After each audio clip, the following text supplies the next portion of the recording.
नमस्कार मित्रों, मैं डॉक्टर राजेंद्र परगनिया NHMMI में सीनियर फिजिशियन हूँ।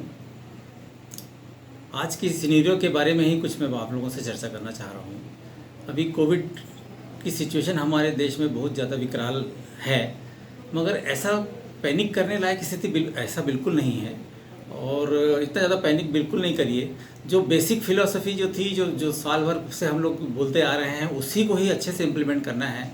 लाइक सोशल डिस्टेंसिंग करनी है, मास्क लगाना है, मास्क घर से निकलते ही मास्क लगना चाहिए और दूरी बना के रखना है। और जितना कम से कम आप मूव करें घर से उतना ज़्यादा अच्छा है। ये सबसे ज़्यादा इम्पॉर्टेंट है, क्योंकि अभी जो स्ट्रेन आया है नया, ये स्ट्रेन पिछले स्ट्रेन जितना उतना सीरियस नहीं है, मगर फैलता बहुत तेज़ी से, उससे कई गुना ज़्यादा तेज़ी से फैलता है।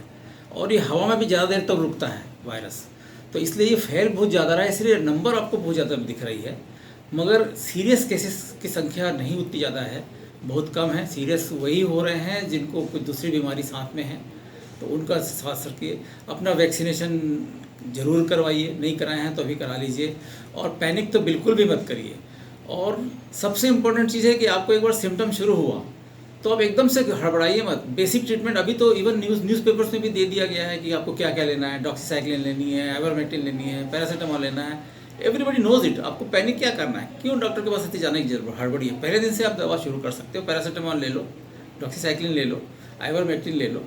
और पहले दिन एकदम से पहले दिन टेस्ट भी कराने की ज़रूरत नहीं है। आप थोड़ा रुक के टेस्ट कराएंगे तो ज़्यादा सही। कई बार एक दिन 2 दिन के फीवर में अपन टेस्ट करा लेते हैं, रिपोर्ट निगेटिव आती है, अपन कन्फ्यूज़ हो जाते हैं।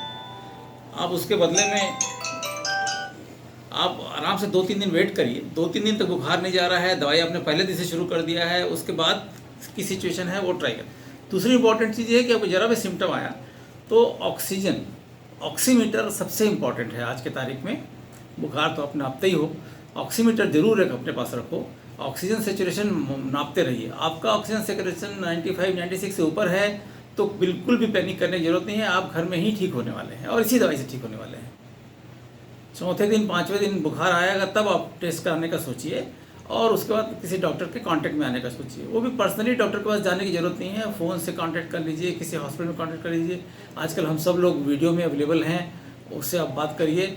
और उसके बाद डॉक्टर के कहने से फिर टेस्ट करा के पॉजिटिव आता है तो भी पैनिक बिल्कुल मत करिए। अपने आप को आइसोलेट करिए, घर के लोगों को बचाइए, क्योंकि बहुत तेज़ी से फैलता है। अभी ऐसा हम देख रहे हैं कि एक को हुआ घर में तो पूरा का पूरा परिवार जा रहा है। वो सिर्फ इसलिए क्योंकि यदि आप घर में प्रिकॉशन नहीं रख रहे हैं, बाहर तो मास्क लगा रहे हो, घर के अंदर ऐसे घूम रहे हो, खाना खा रहे हो, एक दूसरे से मिल रहे हो, इसलिए आपको थोड़ा भी सिम्टम है एकदम आइसोलेट करिए अपने आप को। कॉमन बाथरूम्स यूज़ नहीं करिए, अपना बाथरूम अलग रखिए। मास्क घर के अंदर भी लगाना है यदि आपको सिम्टम है तो। और भाई से, बहन से, पिताजी से, माँ जी से 6 फुट दूर से रखिए, अलग कमरे में रहिए, मत निकलिए कमरे से ज़्यादा। ये सब करेंगे तो अब बिल्कुल पैनिक नहीं करेंगे, हम ठीक हो जाएंगे। और आज की तारीख में रायपुर की सिचुएशन में आपको बता रहा हूँ, रायपुर में हम पिछले 3-4 दिन से हम ऑलरेडी कम होते जा रहे हैं। पैनिक बिल्कुल ना करिए। आज से हफ्ते भर पहले जो सिचुएशन थी, हमारे 3,500-4 तक पहुंच गए थे हम, अब वापस हम 2200, 2300, 2400 के रेंज में आ गए हैं। सीरियस केसेस की संख्या भी कम है। हॉस्पिटल में आप सीरियस हो जाएंगे तो हॉस्पिटल जगह नहीं मिलेगी, ऐसा भी टेंशन करने की जरूरत नहीं है।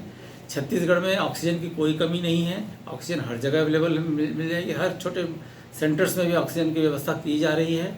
और हॉस्पिटल में बेड्स का उतना प्रॉब्लम नहीं है, मगर हॉस्पिटल की बेड की ज़रूरत है भी नहीं एक्चुअली। यही मुझे आप लोगों से कहना था। Don't panic, things are going to improve and we are already on the path of improvement. धन्यवाद।